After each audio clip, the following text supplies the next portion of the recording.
नमस्कार, मी किरण Palkar. Crime diary news चॅनलमध्ये आपले स्वागत आहे. पाहूयात आजच्या ताज्या बातम्या.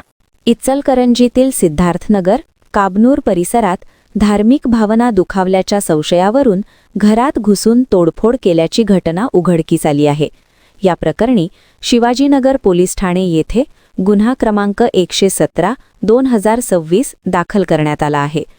पोलिसांकडून मिळालेल्या माहितीनुसार फिर्यादी हुसेन गुलाब जमादार वय 28 यांच्या आईच्या राहत्या घरी 22 फेब्रुवारी 2026 रोजी रात्री 8:30च्या सुमारास काही महिला व पुरुषांनी घरात घुसून घरातील साहित्याची तोडफोड केली.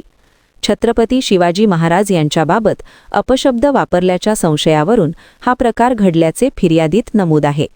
या प्रकरणी एकूण 12 जणांसह आणखी काही जणांविरोधात भारतीय न्याय संहितेच्या विविध कलमान्वये गुन्हा दाखल करण्यात आला आहे.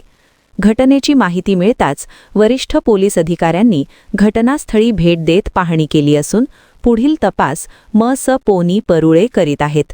सदर घटनेमुळे परिसरात काही काळ तणावाचे वातावरण निर्माण झाले होते.